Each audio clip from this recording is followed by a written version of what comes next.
Hi babes, welcome to The Pleasure Portal, a podcast for women desiring to embody their fierce, wild, feminine magic, reclaim their deepest soul desires, and unleash the passion, pleasure, and fulfillment they know in their bones is their birthright. I'm your host, Kelsey Grant, a love, intimacy, and relationship educator and pleasure alchemist. I'm curious, has your pleasure ever been on the back burner? Have you ever felt like your pleasure doesn't matter? Have you experienced your feminine power being minimized, ignored, or suppressed? If so, this is the place for you. Because in this podcast, we're writing a whole new story together. We're a community of fierce femmes who are done with the binds of repression. We're the women who desire a pleasurable sex life, sacred connection with ourselves, and intimate partnership with another without having to give up or hide parts of who we are. We're the modern witches who, until now, have had to hide or suppress our sacred gifts. Together, we're unhooking from the binds that mute our greatest expression. We're dialing up that turn-on full tilt. We're creating right relationship with our emotions, our power, our enchantment alchemy, and our womb wisdom. Each episode, I'll bring to you a mix of pleasure alchemy, embodiment education, love, sex, and relationship insights, and ultimately an invitation home to your fierce feminine magic. We are reclaiming it all. Down and in we go. Hello, friends. Welcome back to the podcast. I'm so excited for another episode with all of you wonderful humans. And before we dive into today's topic, because we're going to be talking about a holiday pleasure guide, and I'm going to be giving you 10 little things that you can focus on. I guess some of them are big things. Some of them are little things that you can play with and integrate during your holiday break and the holiday season to just welcome in more pleasure into your system. And before we get into that, I wanted to share with you, I've been feeling this call to reshare the bundle of courses that I have put out in the last year and a bit. One in specific, it's called Stopping and Spotting Emotional Manipulation. And inside of that program, there is a holiday boundary guide to use with family over, the holiday season, especially if you are going home for the holidays. I know some of us might be grounded and not be able to travel and see our family, and we might be doing Zoom family holidays, but it doesn't mean that the emotional manipulation that tends to kind of flow through most family systems, it doesn't mean that that just stops because we're not seeing our family in person. And it also might be heightened this year because of the stress of 2020. 2020 was a doozy for so many people, myself included. And when we are in these really crunchy pockets of time, of life, we can go a little sideways in our behavior. And this happens in family systems.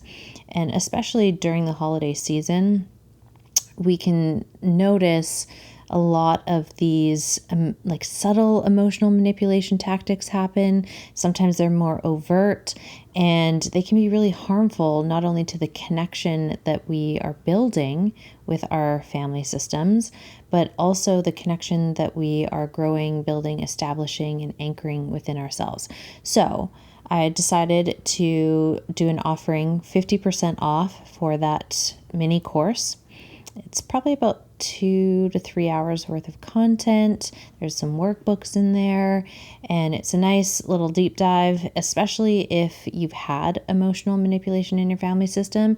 There's a strong likelihood that that might show up as a pattern in your romantic relationships as well.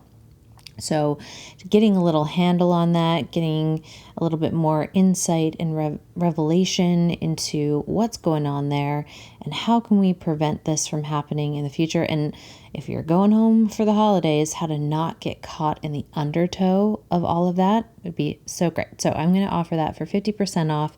The promo code is holiday 2020, all caps. And that promo code will also be good for any of the other drop-down drop-in classes and the self-study courses that are up there. So there is a bundle that includes all 4 from the 2019 to 2020 season. And so that's 50% off for all of those. And you can just do them one by one, or just get one or none, whatever feels good to you. But I wanted to extend that offer into the holiday season because I know it can be such a tricky time. And I also know that, things have been tight financially for some people, and I want to make sure this is accessible and everybody can get those tools and that support in their tool belt so that if we are spending time with family, it can be the most pleasurable possible. And if we are not spending time with family, that can be the most pleasurable possible. Okay, so let's dive in. So it's not a surprise that 2020 has been a bit of a doozy, to say the least. A lot of our plans have been altered. We might be doing the holidays a little bit differently this season. I know for me, that is definitely the case. I was planning on going home and then, pivot. It's like the theme of 2020. We're just going to pivot here. And I am not going back to see my family, which brought up a lot of feelings of sadness and disconnection and disappointment. And so I've been kind of cycling through all of that this past week, and then throw an eclipse in there. And the eclipse is in a sign that I've just got a lot of placements there in my chart. So there's just been a lot of energy this week that's been coursing through my body, coursing through my experience. And I want you to know that if that is similar for you, you're not alone. And it has been a real tough year in some senses. And then in other senses, it's been really delightful and really beautiful. And there's been a lot of wonderful things that have happened. So it's this, complexity of, I'm having these really challenging feelings, but I'm also having these really expansive feelings. And this has been coming up a lot in my coaching program, my Year of Love Mastery, where we're having to hold this duality and go through the contraction of this experience and then the expansion. It's like we're just in this nonstop labor where we're being contracted and then we expand. We're being contracted and expand. And that is it's a tiring process sometimes. And so I really wanted to explore, how do we bring more pleasure into the season, especially in a year where pleasure may have been a little bit more tricky to, get our pulse on or get connected to. So I wanted to explore all of this magic with you today so that you can at least take one little nugget away. And that's a little disclaimer here. You do not have to do all of these things. You don't have to do any of these things if they don't resonate with you. But if there is one or two that really stand out, I would highly recommend just choosing one or two and really challenging that perfectionism of, I must do all 10 of these things and do them perfectly in order to have a pleasure-filled holiday, because that will literally rob you of a pleasure-filled holiday when we are trying to do things perfectly, when we are overtaxing the system, when we are just trying so hard to get it right. And there is no right or wrong here. There's just the way that you are going to flow through. And these are some offerings that might be supportive in having a little bit more pleasure, especially in a time that can be a little challenging for a lot of people. Okay, so number one, if you are going to be around your family or people who are really close to you and you have those dynamics where shit can get triggered and we know each other's, pain points and we know how to push their buttons. If there are any people like that you are going to be spending the holidays with, before you go in, get clear on what those usual dynamics are. specifically the things that irk you or have challenged you in the past. Knowing the family or relational dynamics that you're stepping into and having that be floating around in your conscious mind gives you a little bit more space to be fluid or flexible or responsive in the moment. Now, one of the reasons why we get so reactive in our family systems and in our relationships is because we are not coming from a place of being consciously aware in that moment. So our system has been hijacked by something that's happened, something has gotten triggered, and we're no longer in that space of making a conscious choice of how we're going to navigate and relate from that point forward. So if we don't go into our family holiday dynamics or relational holiday dynamics without a clearer picture of what is the dance that we normally do here, specifically around the holidays. And in next week's episode, I'm going to be talking about why things get so crunchy in family systems over the holidays. So stay tuned for that, because it's a real thing. And we're going to dive into it on Christmas. I guess, wait, is Christmas Friday or is it Saturday? I don't know. It's close to Christmas. So I'm going to be doing episodes all the way through December. You can listen to them at your leisure. But I am going to cover that. So if we don't know what those dynamics are, we don't know what the dance is that happens specifically during this time of year with everyone, we're more likely to get swept up in the drama of it. We are more likely to participate in that dance, and it's going to go probably the same way it's always gone. And we're going to walk away with, a little bit of a bad taste in our mouth, potentially. And so it's very hard to be proactive in transforming that dance that the family dynamic does if we are not clear on what it is to begin with. So before you go in, whether you're flying home or you're driving across the city or whatever it is that you're doing to get to your family system, if that's what's happening for you this year, just take a moment. Take a little moment, do a little reflection. I find journaling is very, very helpful to sort these types of dynamics out and get really clear on paper what's happening, but that's not everyone's jam. You might be more of a thinker or a meditator or whatever, however that comes through for you. Totally cool. Just get clear. Get clear on what the dynamics are, and specifically, what are the dynamics that tend to historically, in your experience, have hooked you. So what happens where you lose your power? What happens when you get flooded or you get triggered? Is there a specific, tone? Is there a specific, dynamic or phrase that gets said that really kind of leaves you discombobulated and off your center? Because once you know what that is, we can do a little bit of preventative medicine in either setting boundaries or just being a little bit more vocal with our expectations, a little bit more vocal with our needs, and inviting the people that we are close with, the people that we love, the people in our family systems to meet us differently. And we will also know if, okay, this is something that normally sets me off, I'm going to be more aware of it in the moment because I've just taken some time to bring some conscious awareness to it in a moment where I'm not flooded, in a moment where I'm not triggered, which helps us in those moments gradually over time cultivate more awareness and more connection to ourselves so that we can say, actually stop. I'm not going to do this with you this year. I love you. And I really want this to be a wonderful experience for us. And we're about to do the thing that we always do. And it doesn't really turn out so good for us. So I'm not going to do that this year. I love you. I'm going to go take a little break and have some eggnog and let's reconvene in 20 minutes. And there's no charge behind that. There's no attack behind a statement like that.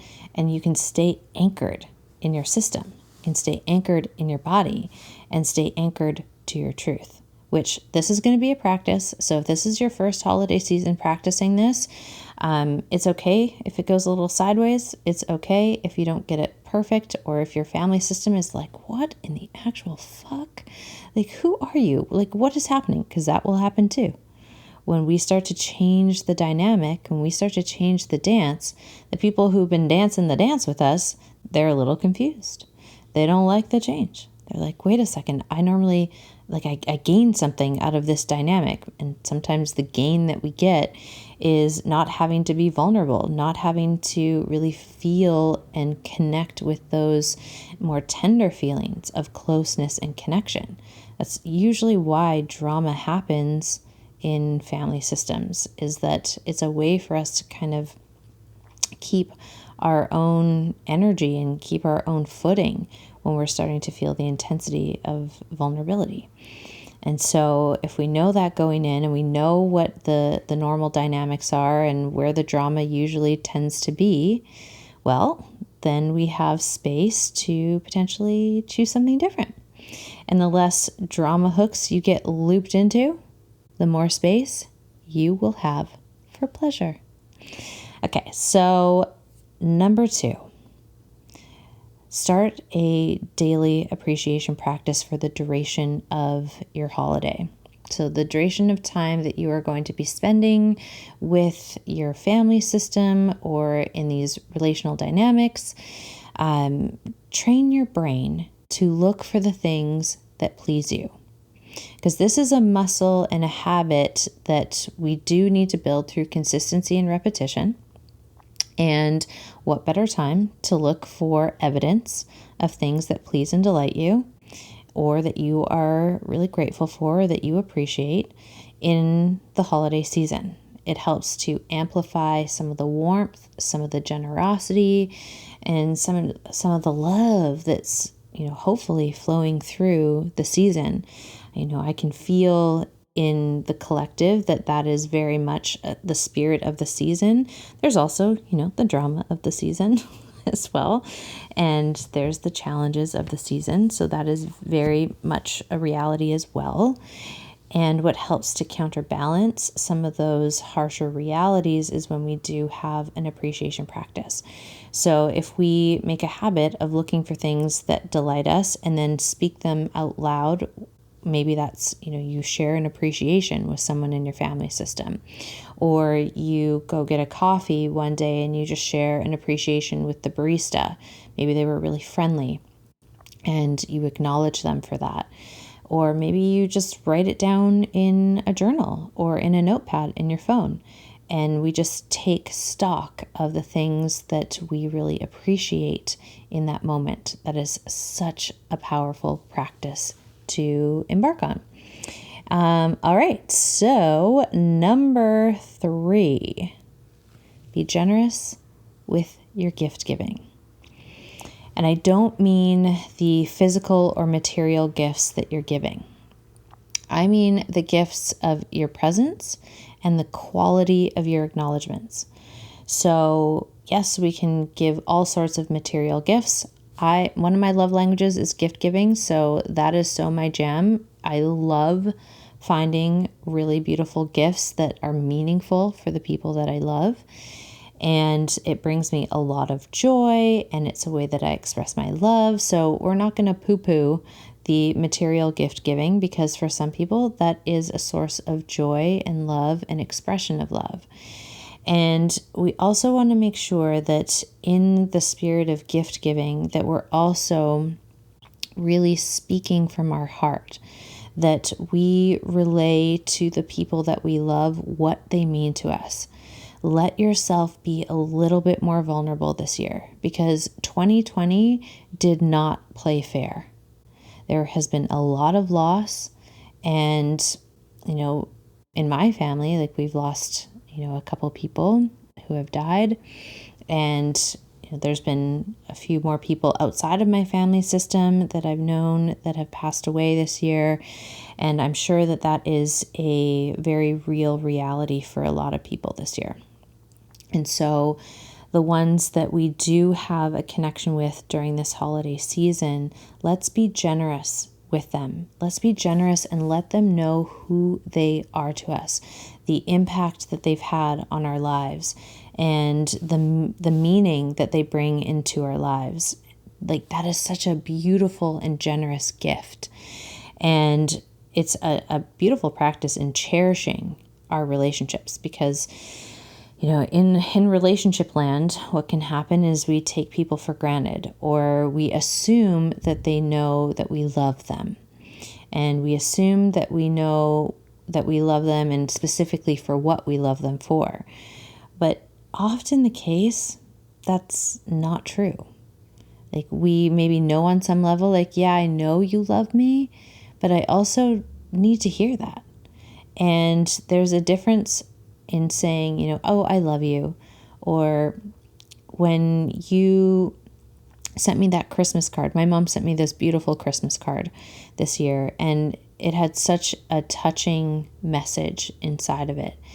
And when I received it, I immediately felt flushed with warmth. It was like I was receiving a warm hug from her.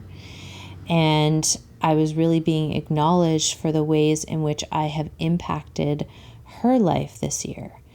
And then that, sparked a chain of, reaching out to her and letting her know how that impacted me, and that I was really grateful to know that that was the impact that I've had on her. And to let her know how much her love and her presence and her generosity and her sweetness and her thoughtfulness really influences me and allows me to, do the work that I do in the world. When we receive a high quality acknowledgement, it is like the best high quality gas for the tank. And regardless of what your love language is, acknowledgement, like words that we physically say to someone, especially if we are face to face, or we're over the phone and they can hear our voice, or maybe we're on video, platform and they can see us. There's something really special and really connecting when it comes to sharing who someone really is to you. And it can feel really vulnerable. And one of the things that's always kind of been weird to me is that we wait to acknowledge people until they're dead. Like, literally. At a funeral, that's where people will get up and they will tell stories of the impact that the deceased has had on their lives. However, the deceased does not get to hear that because they are gone. And so I think it's this really weird thing that we do as human beings, and I would love to see that shift and think of it that way, of like, if this was, I know it's going to sound morbid, but if you were at their funeral and you were recalling the ways in which they have impacted or influenced your life for the better, what would you be saying? And then tell them now. Do not wait until the one day, someday, maybe a better time. Tell them now. Because like I said, 2020 has not played fair. And if it has taught us anything, it's not to wait. Not to wait to share with people who they are to us and what they mean to us. And to let them know that their presence in your life has mattered. That's all of us want, is to know that we have mattered. And that we have left an impact that's worthy of remembering. And while that is true for every single person in my life, like, they have impacted my life in such extraordinary ways, we can get caught in like just the everyday of forgetting to acknowledge that and forgetting to amplify it and appreciate and be generous with that gift of acknowledgement and sharing who people are to us. So that's number 3. Number 4, choose one thing a day as your pleasure devotion. So whether that's, you take 5 minutes and put lotion on your body after you get out of the shower and you just take time to be really mindful with that. Maybe you have a tea or a coffee or a warm beverage ritual to start your day. Maybe it's a movement practice that just feels so juicy and delicious in your body. It doesn't matter what it is. and it can change every day if you like to keep it fresh, if you like variety. I know I do. So I like to change it up, but I do have a couple pleasure devotional rituals that I will do every day. And as long as I do one pleasure ritual, and these are things that are maybe 5 minutes. Like, it does not take a long time to do this. We're not talking about a 2-hour morning routine here. We're talking about something real quick that just brings you back into the sensation of pleasure. So maybe that's lighting a candle and smelling how wonderful it smells and watching the flame, and that brings you pleasure. Maybe it's sitting by a window and watching the snow fall. Maybe it's sitting by a window and watching, people walk down the street, or animals, or whatever it is. Your pleasure devotion can be anything that is pleasurable to you and fills you up. So, one thing a day, pleasure devotion. Number 5, counterbalance all of the sweets and the treats and the food that we're taking in with lots of water, some movement, and high quality sleep. So hydration is so key when we're making some changes to our diet, which tend to happen over the holiday season, and we're not going to make that wrong. We are going to enjoy the holiday season. Like I said in last week's episode, however you're coping, it's okay. There's nothing wrong here. And we just want to make sure that we are keeping ourselves hydrated, that we are making sure we're getting some good quality sleep, which will also help with those drama dynamics if you are visiting your family. It'll give you a little bit more space for patience. And movement will help just dislodge or move around any stuck energy that might still be in your system. And so it doesn't have to be strenuous exercise, but perhaps just gentle movement, maybe some stretching. Maybe you put on some music and you just move around. Maybe you do go for a run. But just finding a moment in your day for movement. Maybe it's just a walk. It like I said, it does not have to be this extreme exercise. We just want to get some movement in, make sure we get some water, and that we're getting some high quality sleep. And the sleep one's important, especially if we're not sleeping in our own environment. If we're sleeping in someone else's house or in someone else's bed, that can really impact our quality of sleep. So make sure that you have maybe a sleep mask or some earplugs if that is going to help you drop into a nice deep slumber. Okay, number 6, boundaries and managing expectations. So like we were talking about in point number 1, so much drama can happen in the family system over the holidays. And this can also happen in friendship circles or community circles. And it often happens due to unexpressed expectations, uncommunicated needs, and not informing people before we enter into a situation. So if you've ever taken a dance class and you have a really great dance teacher, that dance teacher is a really good cuer. They know how to cue you. Same in an exercise class. So a good, facilitator is going to know how to cue you properly. There's a flow to it. And when we go into the holiday season where things are a little crunchy or heightened or just tense, cueing people, letting them know what to expect from you before the situation unfolds is really, really, really smart to do. So we're not suggesting that we're going to be able to predict every single thing that happens over the course of a family visit or a holiday visit, but we often do know what we need or what our expectations are of the season. And if we do not inform the people that we are close to and that are part of that co-creation, there's a lot of room for upset. There's a lot of room for hurt feelings. There's a lot of room for drama that's totally unnecessary and can be avoided. And we avoid it by communicating in advance.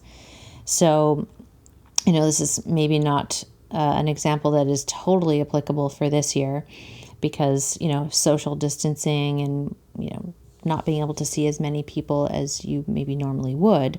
But let's say you go home for the holidays and your parents or your family or whoever you're spending the holidays with, they have an expectation of how much time they want to spend with you. Now, you going back home or to wherever you're going, maybe you have other people outside of the family system that you also want to prioritize seeing. So you have an expectation that you will spend time with your family system and also spend time with these other people. If that is not communicated, we can see how these two conflicting expectations could cause some, ruffled feathers. So when we want to be proactive about creating an environment that has more space for pleasure, more space for flow, more space for ease, more space for connection, communication is a non-negotiable. We have to learn how to access the courage within ourselves to speak our truth, to share what those expectations are.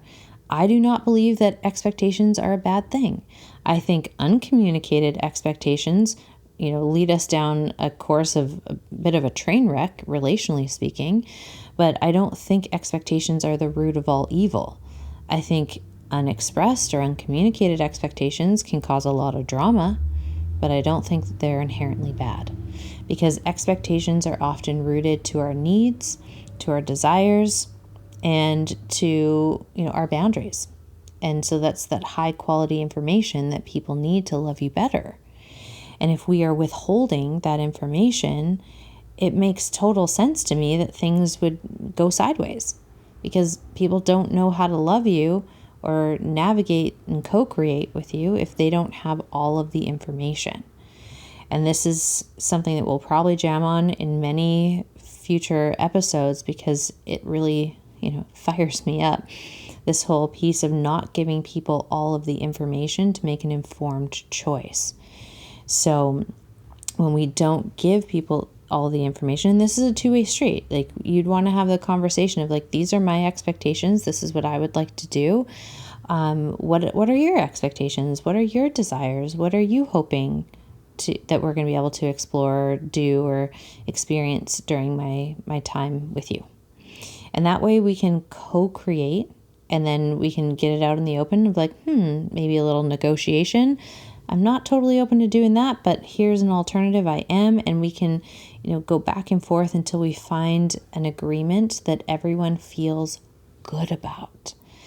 Because if we do not say what our desires are or what's true for us, and we just go in with our fingers crossed, hoping for the best, that is actually a recipe for disaster, hurt feelings, and a lot of drama. So let's do our best to avoid that. Because if we can remove the drama, guess what? There's more room for pleasure, which is awesome, and more room for connection in those relationships. And we'll start to see that, maybe we could all get our needs met here. Imagine that. That would be amazing. Okay, number 7. Take space in your day to connect back to your breath. So this can happen at any point in time in your day of just, I'm just going to take a moment to consciously breathe. So I'm going to slow down my breath, inhale really slowly, exhale really slowly, maybe orient back in my body, do a body scan. What sensations am I experiencing in my body? And the deeper and the slower that we can breathe in that moment, the more present we become.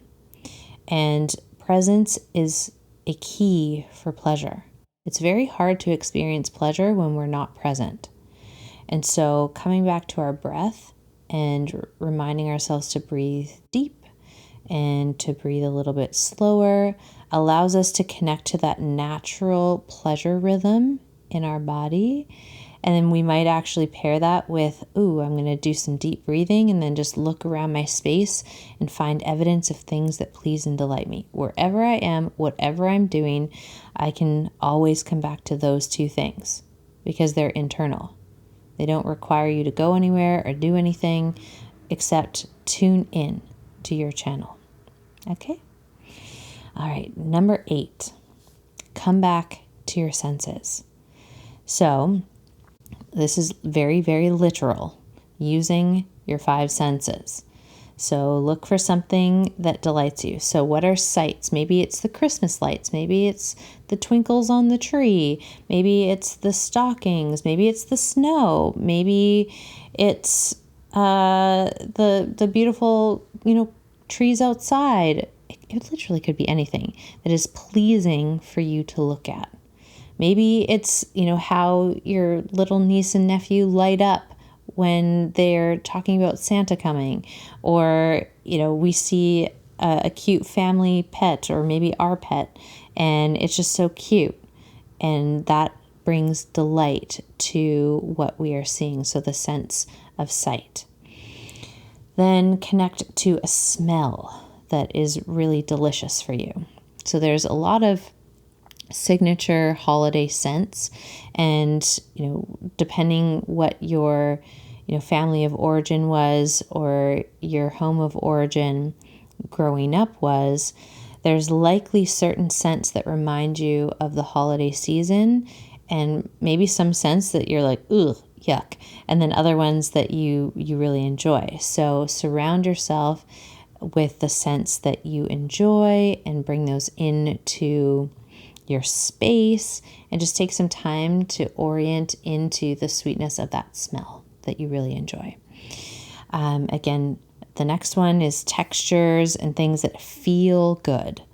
So I love really soft and cozy things. So wintertime, I love, because I get to wear all the cozies and, bring out all of my blankets and pretend I'm like a kitten kneading my hands like they were paws on these really soft blankets.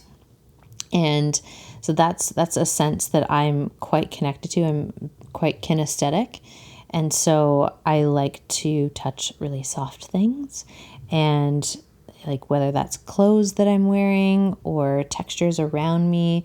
I love the texture of like crunchy snow. And so that is always fun. It doesn't look like it's going to snow here where I am this year, so might not get that. But there's so many different textures or feels that we can connect to. And two more. Anything that tastes really appealing to you, enjoy that. Savor it. And the final one are sounds. So this might be music that you listen to. It might also be like the sound of running water. Maybe it's the sound of the rain. Maybe it's just the sound of being outside, and like just kind of the dense blanket of sound that is, always kind of running through the current of where you are. Like whatever sounds are appealing to you, add more of those in. All right. And the final one. Oh, wait, no, that was only number 8. Never mind. There's 2 more. Number 9, self-pleasure. Yes, I'm talking about masturbation. This is the pleasure portal after all. And so self-pleasure can look many different ways. It does not necessarily mean genital touching or genital release or orgasm, although it might. Self-pleasure can mean like exploring touch on any part of your body that feels erotic, that feels good, that feels like a turn on to you. Now, sometimes that might lead to an orgasm, and if that does, great, because that's a nice stress reliever. It helps flush out the system energetically. And even if it's just self-pleasure and self-touch that does not lead to orgasm, that still brings you back into your body. And that's where we want to be to experience more pleasure. So sometimes my self-pleasure practice includes an orgasm, sometimes it doesn't. And again, like I listen to my body. When it's done, when it says stop, I stop. And if the body is still giving me the go-ahead to continue, I continue. And so this is a great way to start building up a nice rapport with your body and establishing consent within your body, you with you. It's a really great place to start. And so self-pleasure over the holiday season can really come in handy. No pun intended. All right, number 10, final pleasure list here for your pleasure holiday pleasure guide. A blessing ritual. So before anything goes into your body, whether that's food, water, or drinks, fingers, toys, other people's body parts, who knows what's happening here. Bless whatever is going into your body. Take a moment to bless it before we take it in. So if we're talking about things like food and beverages, it's a really wonderful practice to bless and say thank you for the food and the drinks or the hydration, the water, whatever it is, before we take it into the body. And honestly, I think this is a really great practice to bring into play as well when it comes to sexual contact as well. So when it comes to sexy time, before we allow ourselves to be penetrated in any way, shape, or form, whether that's just a tongue in the mouth with a kiss, although, that might not be happening a lot this season unless you're already partnered or paired up. But in the case that it is, even just having a moment of gratitude of like, oh, this feels really good. Like, thank you for this experience. And yes, I'm ready to allow that transaction of energy to happen is such a beautiful way to set the energetic tone and to get into right relationship with our body and right relationship with our pleasure. Okay, so that's all 10 of them. And you can use one, you can use none, you can use all of them. You can maybe take a different one and try on a different one every day. Whatever feels good to you is my invitation for you to explore. And like I said earlier, next week, we're going to do a little mini episode on why family systems get a little crunchy and intense during the holidays. And then the week after, we're going to do a wrap up of 2020. So there's still some episodes to come for the remainder of 2020 before we move into this new portal of 2021. And like I said, if those courses are of interest to you, you can find them over at legendaryloveacademy.com. And in the store, you can just enter the promo code HOLIDAY2020 to get 50% off. And of course, all of the links for that will be in the show notes and easy to click over and access if that feels good to you. And if you're enjoying the podcast, I would so love if you subscribed and left a review if you're listening on Apple. And if you're not, then I would love to hear your review as well, and just send it to me in a DM or an email. I'd love to hear from you and know how the show is impacting your experience. So until next episode, friends, have a beautiful day wherever you are, whatever you're doing. Invite more pleasure in, and I will talk to you very soon.